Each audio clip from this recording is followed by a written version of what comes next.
I repeatedly said now that my opinion on ear cropping is bizarre, and you're probably thinking, how weird could it be? You're either for or against it. Yeah, here's how my opinion came about. When I was in my senior year, and that's what I looked like in high school, my English teacher had told us to choose a topic that we were passionate about for our essays going forward. While thinking of possible topics to write about, I was thinking about the ear cropping debate and what side I stood on. I'd always been told that ear cropping is wrong because it limits ear movement and it can make them hard of hearing. But I'll admit, I love the way a Doberman looks with their ears cropped. Its spiky, iconic appearance captured my imagination and made a chill run down my spine every time I saw one in person. I wanted to write an essay about it so I could do the research and see if ear cropping was morally wrong as people said it was. However, the upcoming essay I had to write was a compare and contrast essay, so I had to compare ear cropping to something else. After a day or two of thinking about it, I finally realized what I could compare it to, though it was controversial. But whatever, it was my senior year. Oddly enough, the compare and contrast essay was canceled, so I never wrote the essay, but I decided to do the research anyway to form my opinion. As I finally state what my opinion is in the rest of the video, imagine yourself as my English teacher reading my essay. Here it goes. Ear cropping should not be banned or made illegal so long as circumcision is legal. I told you it was crazy, but really think about it. They're both involuntary procedures done on another living thing to remove, air quotations here, unneeded skin to a specific area for the purposes of appearances. Ear cropping is basically the dog equivalent of circumcision, except it's slightly better in some ways. I've watched videos of veterinarians cropping ears. They just sedate the puppy and snip its ears with surgical scissors. They then place those straw thingies in their ear holes and wrap them up with bandages. The owner then only has to change the bandages for a while until the ears stand up on their own. I read about circumcision and talked with my mother, who was shown a video about circumcision when I was born, so I didn't have to watch one myself. The newborn baby isn't sedated in any way. They just hold him down and snip. Now consider the possibility that something goes wrong in both situations. The dog would likely still act like a dog and be loved the same way by both humans and other dogs. If a dog does harass him or her, it's likely because the other dog isn't well socialized, and it wouldn't be because of its messed up ears. If the circumcision was messed up, the boy would be ridiculed in the locker room. It would be scared of further ridicule when they're in their bedroom with their partner.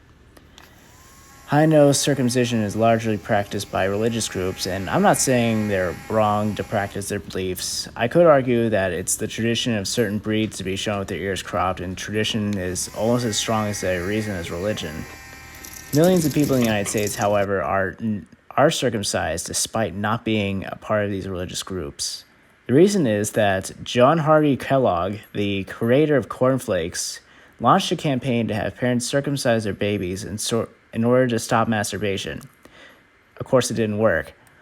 But after one generation of parents circumcised their kids, those kids grew up and made the same decision to circumcise their children out of the thought process of, well, his should look like mine.